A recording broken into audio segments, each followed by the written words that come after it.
लिंगायत संप्रदाय की जो माताएं होती हैं, पुरुष होते हैं, बच्चे होते हैं, मस्तक पर इनके भस्म त्रिपुंड होता है, गले में चांदी की छोटी सी डिबिया में एक शिवलिंग होता है बड़ा।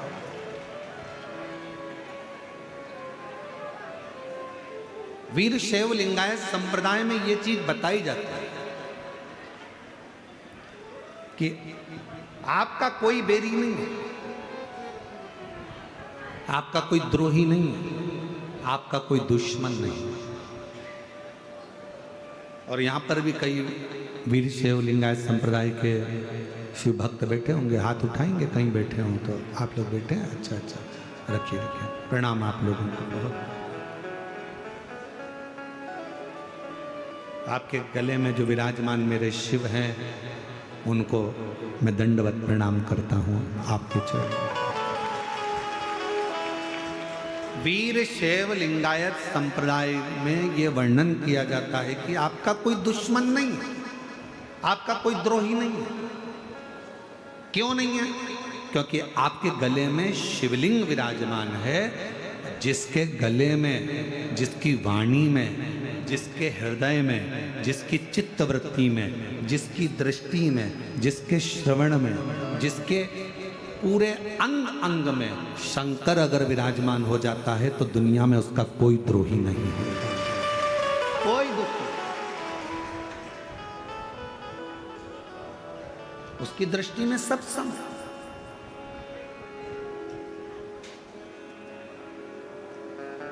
शिव भक्त के पास अगर कोई जाकर कह दे तुम्हारे लिए वो ऐसा बोल रहे थे, वो वैसा बोल रहे थे, उन्होंने ऐसी निंदा करी, ऐसा बोल दिया, शिव भक्त अगर असली शिव भक्त है ना तो वो एक ही बात कहेगा, नमन है उनको जो निंदा कर रहे हैं, प्रणाम है उनको जो अपशब्द कह रहे हैं। शिव भक्त, मेरे शंकर भगवान की दृष्टि में कोई भेद ही नहीं था।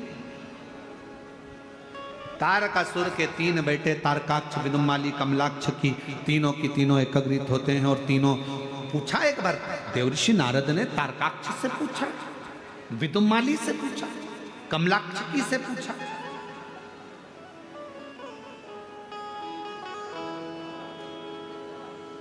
कहा तारकाक्ष, भगवान विष्णु का वर्णन करते हुए देवर्षि नारद ने कहा वो तो ऐसे हैं, वो तो वैसे हैं, भगवत भजन है उनका, लक्ष्मी जी के पति हैं, वैकुंठ रहते हैं, शेष सैया है, सुंदर नाग शेषनाग की सैया विराजमान है, ऐसा है वैसा है। और देवर्षि नारद ने फिर भगवान शंकर के लिए कहा कि तुम भी पृथ्वी पर रहते हो, वो भी पृथ्वी पर रहते हो।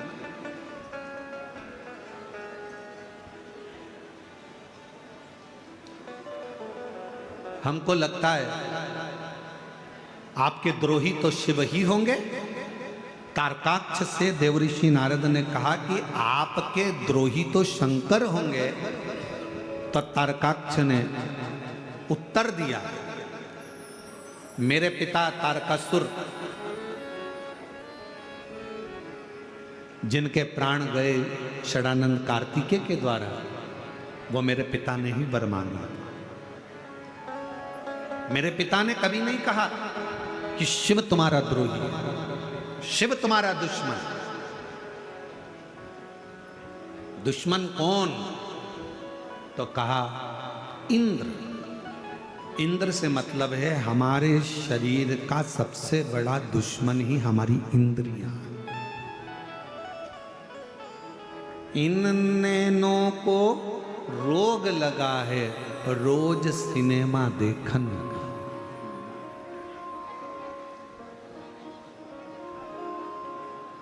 और इन नैनों से दर्शन कर लो, सारे रोग मिट जाएंगे। हरि ओम हरि ओम हरि ओम हरि ओम। इन कानों को रोग लगा है रोज चुगलिया। कोई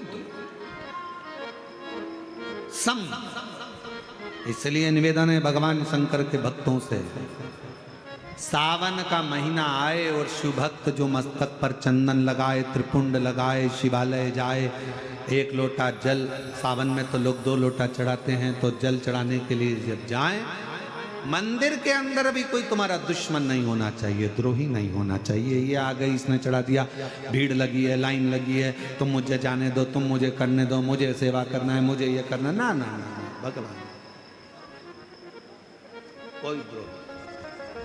और हुआ क्या आखिरी में, तारकासुर के बेटों से देवऋषि नारद ने पूछा, शंभु, तारकासुर के बेटों से पूछा देवऋषि नारद ने, तुम्हारी अंतिम इच्छा क्या है? क्या अंतिम इच्छा? हमसे कोई पूछे कि तुम्हारी अंतिम इच्छा क्या है, तो हम तो एक ही बात कहें कि जब भी जन्म मिलेगा सेवा करेंगे, और कहते तुमसे बाबा शरण पड़ेंगे। एक इच्छा है, कभी अगर वापिस जन्म मिले तो सीहोर का कुबरेश्वर धाम मिले, और कुछ नहीं चाहिए। फिर जन्म मिले तो शिव महापुराण की कथा में, और फिर जन्म मिले तो आप जैसे शिव भक्त जरूर मिले। बस जन्म मिले संसार सागर में, अगर फिर वापिस भेजा जाए तो अपन आप भी ऊपर, अगर कोई तुमसे पूछे ऊपर जाने के बाद में क्या चाहिए, तो कहा वंस मोर, एक बार वापिस मनुष्य का जन्म। किस लिए? मानव का जन्म तो लोग मांगते नहीं है, किस लिए? तो कहा शंकर भगवान पर एक लोटा जल चढ़ाने के लिए फिर जन्म चाहिए, फिर पुनः जन्म। तो कहा संत महात्मा जोगी सन्यासी तपस्वी साधक उपासक तो आराधना करते हैं कि अगला जन्म ना मिले, भगवान के चरणों में जाकर बैठ जाएं।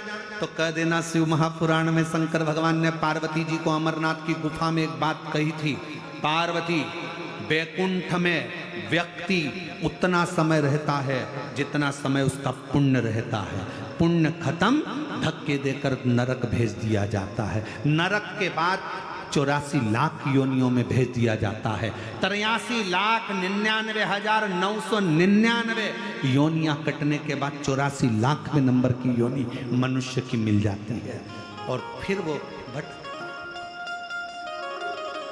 तुम्हारी जेब में अगर 1,000 नोट की गड्डी, 500 के नोट की गड्डी, तुम्हारी जेब में 2 लाख रुपए तुम्हारी जेब में भरे पड़े हैं, तो तुम कभी भी किसी भी होटल में जाकर रह सकते हो। तुम्हारी अटैची भी तुमको नहीं उठाना पड़ेगी, वेटर उठाएगा। तुम्हारे कमरे में चाय आएगी, तुम्हारे कमरे में नाश्ता आएगा, और वेटर 3 बार सलाम ठोकेगा, सर सर सर, क्या लाऊं क्या लाऊं क्या लाऊं। और फिर किसी को मालूम पड़ गया कि तुम्हारे 2 लाख रुपए खत्म। फिर वेटर सर सर कहेगा, नीचे से एक फोन आएगा कमरे में, कमरा छोड़िए, खाली करिए, अब चेकआउट करिए, जाओ।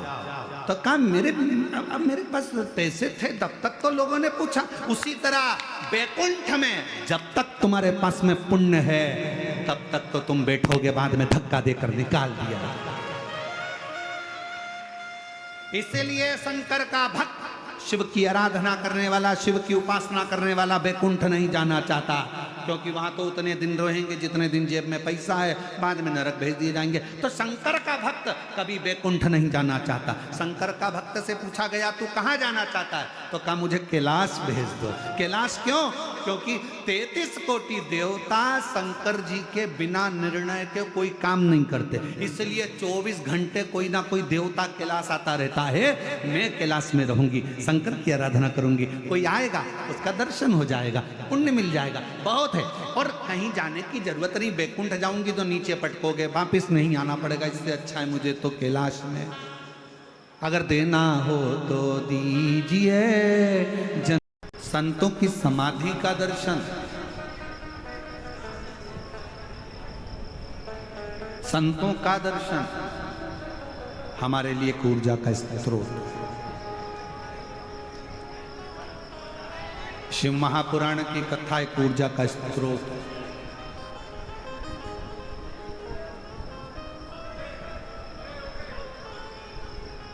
एक बहन ने पत्र लिखा है, डब्बा में भेजा है।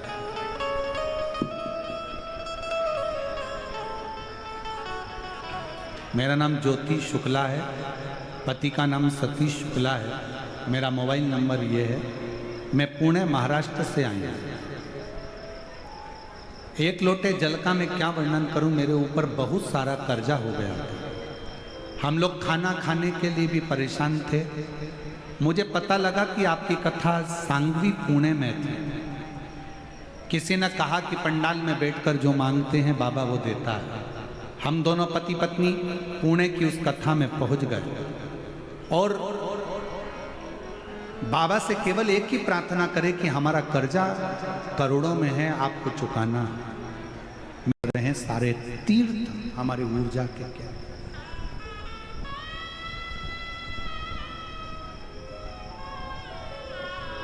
सावन का महीना आएगा, आप लोगों से निवेदन है कि एक लोटा नहीं 2 लोटा जल बाबा को समर्पित करना, दिल से प्रार्थना। ये कथा तो आज विराम की ओर चली जाएगी।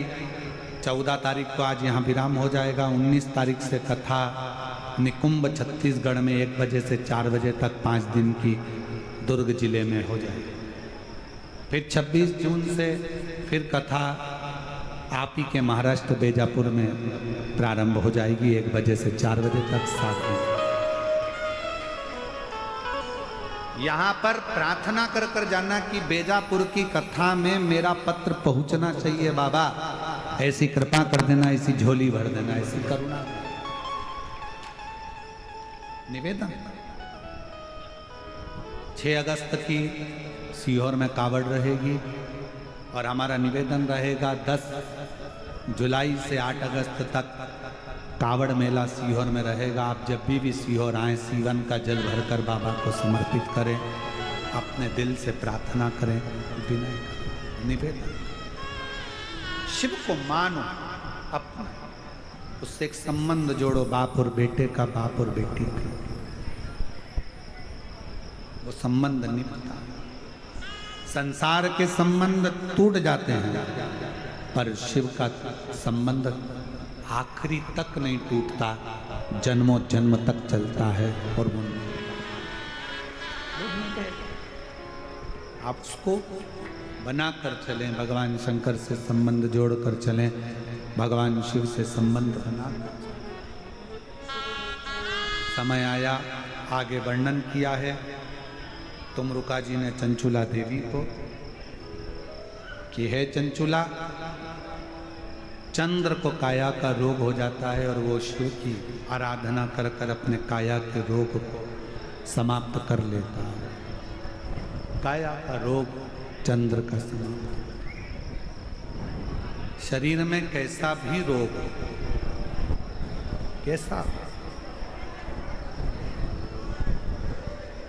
आप यदि शंकर जी पे चढ़े हुए जल को आचमन कर रहे हैं, अपने शरीर में रोग वाले स्थान पर उसको लगा रहे हैं, तो शिव का चढ़ा हुआ जल औषधि का कार्य करता है। वो औषधि के रूप में शंकर जी से बेलपत्र मांगकर अगर ला रहे हो, शिव जी के मंदिर से बेलपत्र मांगो, बाबा आपकी औषधि के रूप में बेलपत्र दो, मेरे शरीर के लिए चाहिए, रोग निवारण के लिए चाहिए, उसको मांग। चंद्र की काया का रोग भी मेरे देवाधिदेव महादेव भगवान शंकर ने चंद्र की काया का रोग समाप्त किया। सोमेश्वर महादेव के रूप में भगवान शंकर विराजमान हुए। अगला वर्णन आया है देवाधिदेव महादेव के सुंदर आनंदमय स्वरूप का, श्री मल्लिकार्जुन, जहाँ पर श्री सेलम में भगवान शंकर जाकर विराजमान हो जाते हैं। षडानंद कार्तिकेय जहाँ विराजमान हो जाते हैं और शिव पार्वती ने वहाँ दर्शन देकर श्री शैलम की पवित्र भूमि पर भगवान शंकर और पार्वती जी उस पवित्र भूमि पर जाकर षडानंद कार्तिकेय को दर्शन देते हैं। फिर वर्णन आया है महाकाल का। दूषण नाम के राक्षस का संहार करने के लिए भगवान कालाधिपति देवाधिदेव महादेव कालाधिपति भगवान शंकर महाकाल के रूप में विराजमान हो। आगे चरित्र आया ओंकारेश्वर का विंध्य नामक पर्वत के तप करने पर भगवान ओम के नाद के रूप में ओंकारेश्वर बनकर विराजमान और नर नारायण के लिए श्री केदार बन जाते हैं। कुंभकर्ण के बेटे भीम के संहार के लिए भीमा शंकर बन जाते हैं। मनु शत्रुपा के उद्धार के लिए स्वयं शिव विश्वनाथ भगवान शंकर विश्वनाथ का स्वरूप धारण कर कर विश्वनाथ बन जाते हैं। गौतम बाबा पर गौ हत्या का दोष लग जाता है। दोष लगाने वाले कोई दूसरे नहीं रहते, उनके अपने ही गौतम ऋषि पर गौ हत्या के दोष को लगा।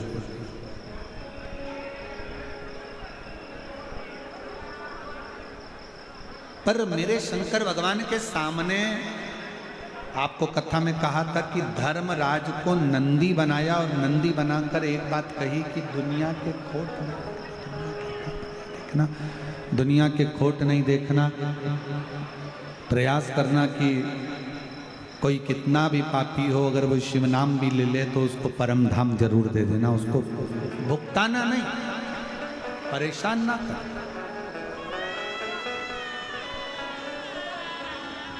शिव विराज त्र्यंबक में। फिर वर्णन आया है श्री वेदनाथ जी का। रावण भगवान शंकर के शिवलिंग को लेकर जा रहा था, बीच मार्ग में शिवलिंग को रख दिया, बाबा उठे नहीं, वेद्यनाथ जी के रूप में विराजमान हो गए। फिर वर्णन आया है श्री नागेश्वर जी का। दारुक नाम के राक्षस के संहार के लिए भगवान शिव स्वयं नागेश्वर बने, स्वयं नागेश्वर। और राम जी ने स्वयं भगवान शिव की आराधना कर कर रामेश्वर की स्थापना करी। सुधर्म नाम के ब्राह्मण की 2 धर्म पत्नी थी, सुदेहा और घुष्मा। घुष्मा के घर में घुष्मा ने अपना पुत्र सुदेहा को दे दिया। सुदेहा ने पाल पोस कर बड़ा करा, घर में बहू आ गई। बहू को मालूम पड़ा कि मेरी असली सास तो घुष्मा है, पूछना बंद कर दिया। पूछना बंद करा तो क्रोध आ गया, बेटे के तलवार से काट कर टुकड़े कर कर कपड़े में बांध कर तालाब में पटक दिया। एक हफ्ता निकल गया पर बेटे का दर्शन घुष्मा को नहीं। तब शिवलिंग का विसर्जन करने जा रही थी और मन में भाव आया कि मैं अपने बेटे का दर्शन करूं। 1 हफ्ते पहले मरा हुआ बेटा तैरते तैरते तालाब से बाहर निकला। शिवजी ने घुष्मा के बेटे को जीवित करा, इसलिए शिवजी का नाम कृष्णेश्वर महादेव है। कृष्णेश्वर महादेव भगवान देवाधिदेव महादेव भगवान शंकर के 12 ज्योतिर्लिंग का ये पवित्र वृतांत वर्णन श्री तुमरुका जी चंचुला देवी से